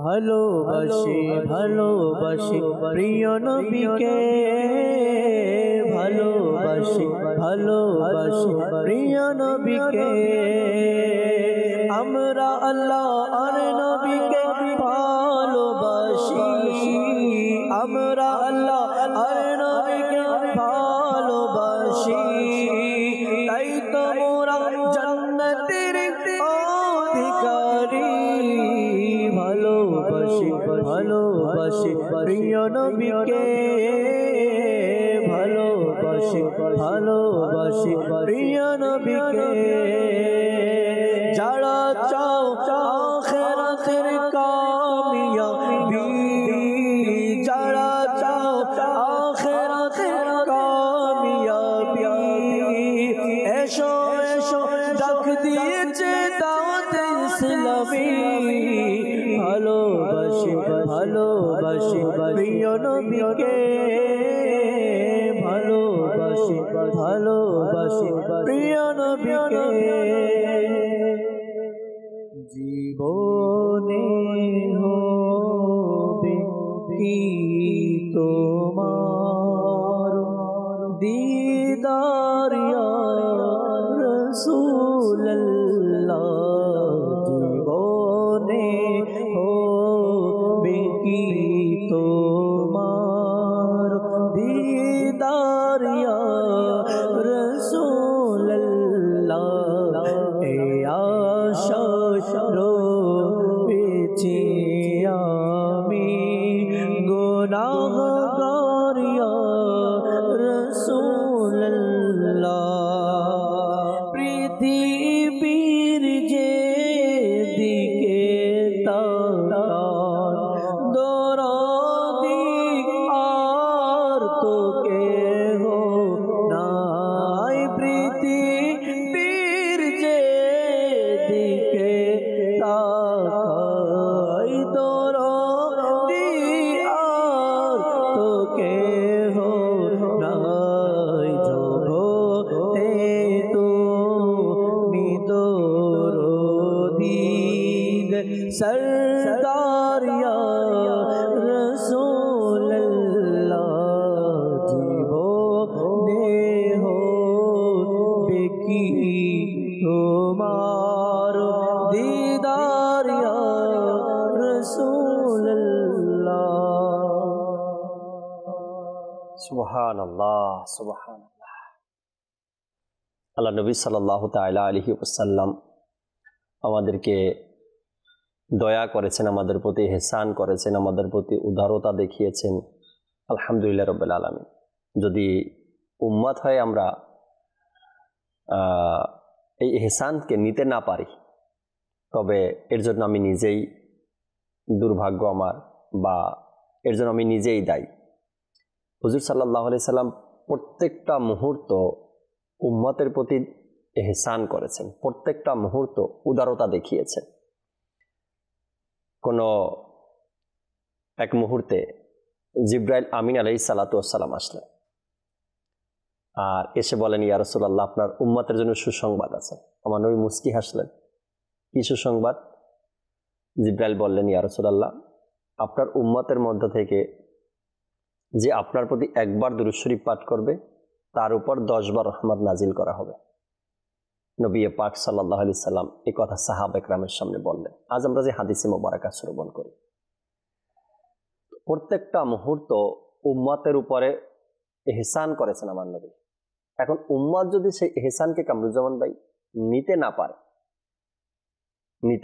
না পারে, আল্লাহ তাবারক ওয়া তাআলা কোরআনে পাকের মধ্যেও ইরশাদ করেছেন দুরুদ ও সালামের কথা। জি, আমার নবীর প্রতি দুরুদ ও সালাম পাঠ করার কথা। নবী করিম সাল্লাল্লাহু আলাইহি সাল্লাম বলেছেন তার প্রতি দুরূদ শরীফ পাঠানোর কথা। আমার নবী এবং আল্লাহ তাবারক ওয়া তাআলা আমাদের প্রতি ইহসান করছেন, যদি আমরা সে ইহসান নিতে না পারি এর জন্য তো কাউকে দোষারোপ করা যাবে না, এর জন্য নিজেকেই দোষারোপ করতে হবে। আল্লাহ তাআলা কোরআনেও বলে দিয়েছেন, নবী পাক সাল্লাল্লাহু আলাইহি সাল্লাম হাদিসে মুবারাকা বলে দিয়েছেন এই ইহসানের কথা। তারপরও যদি আমরা সেটা নিতে না পারি তবে আমাদেরই দুর্ভাগ্য, আর এটা নিজেকে মেনে নিতে হবে। উদারতা কিভাবে অর্জিত হবে সে ব্যাপারে কিতাবের মধ্যে বর্ণিত আছে যে নবী করিম সাল্লাল্লাহু আলাইহি ওয়াসাল্লামের প্রতি দুরূদে পাক পাঠ করা। যদি দুরূদে পাক পাঠ করা হয় তাহলে এর মাধ্যমে রাসূল করিম সাল্লাল্লাহু আলাইহি ওয়াসাল্লামের ভালোবাসা এবং উদারতা তার মাঝে প্রকাশ পাবে, তার অর্জিত হবে এই দুরূদে পাকের মাধ্যমে। তো উদারতা কিভাবে অর্জন করব, এর মধ্যে এটি একটি মাধ্যম। আরো কিছু মাধ্যম আছে, যেমন সর্বপ্রথম তো গুনাহ ছেড়ে দেওয়া, কেননা গুনাহের কারণে অন্তর কঠোর হয়ে যায়, আর যে অন্তর কঠোর হয়ে যায় সে অন্তরে মায়া, মমতা, স্নেহ, ভালোবাসা আসতে পারে, ধীরে ধীরে হ্রাস পেয়ে যায়, কমতে থাকে। তো যে অন্তর কঠোরতা হয়ে যায় তার মধ্যে শালীনতা প্রকাশ পায় না, তার মধ্যে কঠোরতা সবসময় দেখা যায়, জুলুম, অত্যাচার এগুলো তার মধ্যে প্রতিমান হয়। তো আরো হচ্ছে নেক আমল অধিকারী করা, অধিকারে নেক আমল করার মাধ্যমেও অন্তরে উদারতা পাওয়া যায়, অর্জিত হয়, লাভ করা যায়। আর একটি হচ্ছে আল্লাহ পাকের জিকির করা। আল্লাহ পাক ইরশাদ করেন না, আলা বিযিকরিল্লাহি তাতমাইন্নুল কুলুব। আল্লাহ পাকের জিকিরই হচ্ছে অন্তরের প্রশান্তি। তো অন্তরকে নরম করা, অন্তরের প্রশান্তি অর্জন করা, উদারতা লাভ করার একটি মাধ্যম হচ্ছে সর্বদা নিজের জিহ্বাকে আল্লাহ পাকের জিকিরের মাধ্যমে তরতাজা রাখা। তো আরো একটি মাধ্যম হচ্ছে যে মৃত্যুর স্মরণ করা, মৃত্যুর স্মরণ করার মাধ্যমে উদারতা লাভ করা যায়। আরো একটি মাধ্যম হচ্ছে ইয়তিমের মাথায় হাত বুলানো। ইয়তিমের মাথায় হাত বুলালে অন্তর নরম হয়, কঠোরতা দূর হয়ে যায় এবং মমতা, ভালোবাসা নিজের মাঝে ভাবাবেগ সৃষ্টি হয়ে যায় ইয়তিমের মাথায় হাত বুলানোর ফলে। তো কিতাবে এসেছে যার অন্তর কঠোর সে যেন ইয়তিমের মাথায় হাত বুলায়, তারপরে তার অন্তর নরম হয়ে যাবে। আর অন্তর যখন নরম হবে তখনই উদারতা চলে আসবে। বাস এক কথা, যার অন্তর যত নরম তার মধ্যে উদারতা বেশি, আর যার অন্তর যত কঠিন তার মধ্যে হিংস্রতা বেশি। হিংস্রতা তখনই আসে যখন সে কঠোর হয়ে যায়, তার মন শক্ত হয়ে যায়। আর কি হচ্ছে আখিরাতকে স্মরণ করা, মৃত্যুকে স্মরণ করা। আখিরাত ও মৃত্যুকে স্মরণ করার মাধ্যমেও আল্লাহু আকবার অন্তর নরম হয়ে যায় এবং উদারতা নিজের মাঝে লাভ করা যায়। আল্লাহু আকবার। আল্লাহ তাবারাক ওয়া তাআলা আমাদেরকে বোঝার তৌফিক দান করুন। চমৎকার শেষে এসে কামরুজ্জামান ভাই কিছু টপিক, কিছু তথ্য আমাদেরকে দিলেন উদারতা অর্জনের ব্যাপারে। আর এর উল্টার দিক যদি দেখি আমরা, কঠোরতা, যখন অন্তর কঠোর হয়ে যায়। দর্শক, আমি শুরুতে বললাম না যে যারা উদারতা অ্যাকসেপ্ট করতে পারে না বা যাদের অন্তরে উদারতা নেই তাদের জন্য ক্ষতি রয়েছে। কেমন ক্ষতি? উদারতার বিপরীত যদি আমরা দেখি তো কঠোরতা। যখন কোনো ব্যক্তির অন্তর কঠোর হয়ে যায়, শক্ত হয়ে যায়, তখন তার ইবাদতে মন বসে না, তখন নামাজে মন বসে না, তখন দান সৎকার করতে ভালো লাগে না, কৃপণতা হয়, তখন ফ্যামিলির প্রতি যে সহানুভূতি দেখানো, উদারতা দেখানো, তখন তার থেকে এটা হয় না। বড়দেরকে সম্মান করা হয় না, মুরব্বীদেরকে সম্মান করা হয় না, আল্লাহওয়ালা ব্যক্তিদেরকে সম্মান করা হয় না, কোরআন পাকের তেলাওয়াত তার দ্বারা হয় না, হাদিসে মোবারকা শুনতে ভালো লাগে না, রসুলের সুন্নতের প্রতি আমল করতে তার ভালো লাগে না, রসুলের প্রতি সালাম দিতে তার ভালো লাগে না। যখন মানুষের অন্তর কঠোর হয়ে যায়, আর কঠোর হৃদয়টা জান্নাতের গন্ধ পাবে না, সেই কঠোর হৃদয়টা। তো এই জন্য এই অন্তরটাকে নরম করতে হবে। যখন অন্তর নরম হবে, সফট হবে, তখন উদারতাও আপনার থেকে আমার থেকে প্রকাশ পাবে। আরেকটা মাধ্যম হলো উদারতা অর্জন করার জন্য এমন মানুষের সাথে থাকতে হবে। আপনি যদি সবসময় আপনার সম্পর্ক রাখেন এমন মানুষের সাথে যে গুনতে, অর্থাৎ টাকা গুনতে সে ভালোবাসে, সবসময় আসবে, ইনকাম হতেই থাকবে, এমন মানুষদের সাথে যখন আপনি থাকবেন না, তখন ওই গানগুলোই আপনি শুনবেন। গান বলতে ওই কবিতাগুলো, ওই কথাগুলো, ওই কিচ্ছাগুলো আপনাকে শোনাবে বারবার। আমার আজকে এই প্রপার্টি থেকে 2 লাখ টাকা ইনকাম হয়েছে, আমার আজকে এই আপনার কি বলে তাকে, এই গাড়িটা থেকে আজকে এই মাসে আমার 50,000 টাকা ইনকাম হয়েছে, আজকে আমার এই ব্যবসা থেকে 1 লাখ টাকা ইনকাম হয়েছে। খবরদার, যারা দিনদার তাদের সামনে কখনো আপনি এই কথাগুলো বলবেন না, কেননা আপনার কারণে একজন দিনদারের অন্তরে কঠোরতা প্রকাশ করতে পারে। আমি আপনাকে বাস্তব বিষয়, যার সাথে উঠা বসা, যার যেমন কর্ম তার সাথে সে আলোচনায় পাওয়া যায়। তো আমি একদিন গাড়ি দিয়ে যাচ্ছিলাম, আমার পরিচিত লোক গ্রামের। তো গাড়িতে যাওয়ার সময় সে ড্রাইভার, গাড়ি চালাই, তো তার গাড়িতে উঠলাম। তো যাওয়ার পথে সে নিজের ড্রাইভারের প্রশংসা, মানে সে গাড়ি চালাতে পারে, গাড়ির প্রশংসা, আমার গাড়িটা এমন, আমার গাড়িটা তেমন, আমি এমনভাবে চালাতে পারি, সে তার এই ওয়ার্ক নিয়ে আমার সাথে গুণকীর্তন করছে।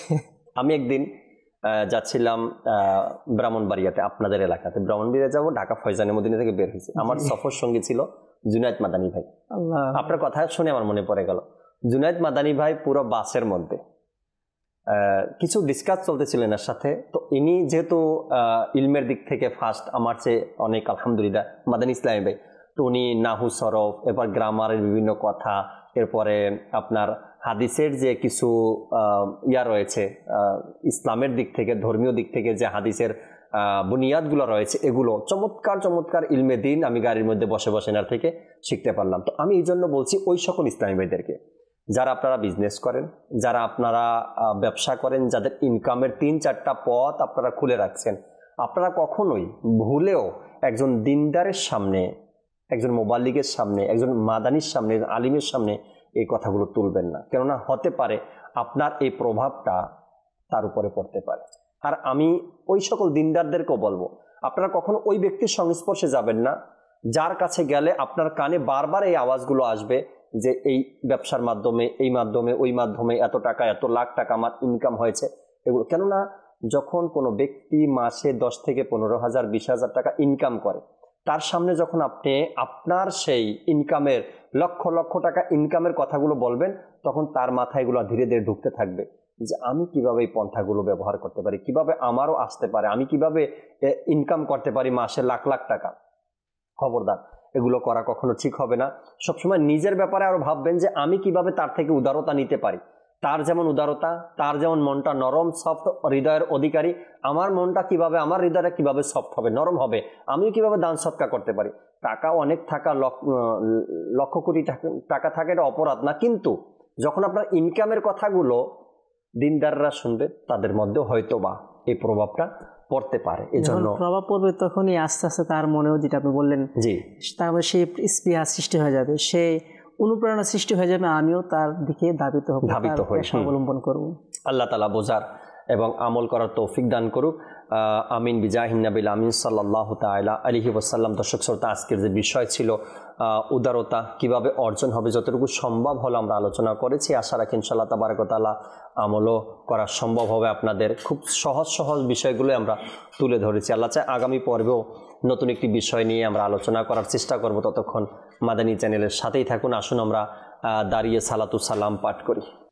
নবী সালাম আলাইকা ইয়া রাসূল সালাম আলাইকা ইয়া হাবিব সালাম আলাইকা সালাওয়াতুল্লাহ আলাইকা।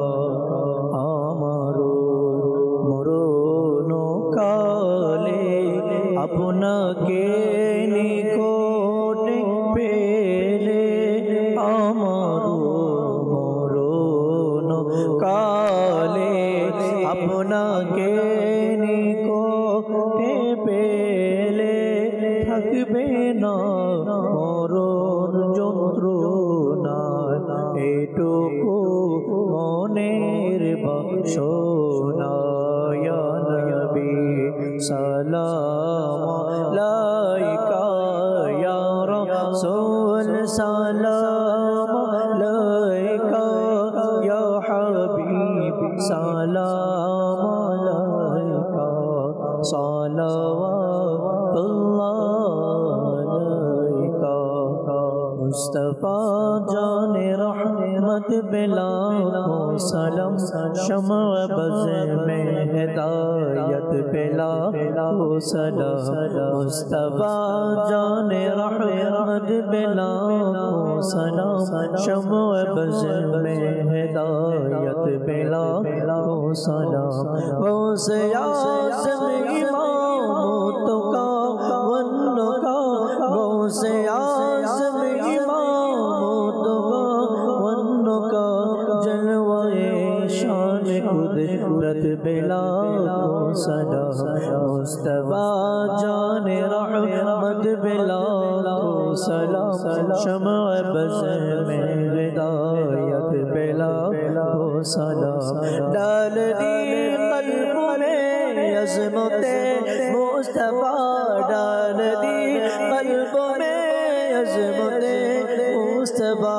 सैयदी आला हज़रत बिलाल को सलाम, मुस्तफा जाने रहमत बिलाल को सलाम, शम्अ बज़ में हिदायत बिलाल को सलाम, फैज़ से जिनके लाखों नवाज़ी बने, फैज़ से जिनके लाखों इमाम पे सजे, उस अमीर राहल सुन्नत बिलाल को सलाम, मुस्तफा जान रहमत बिलाल को सलाम, शम्अ बज़ में हिदायत बिलाल को सलाम।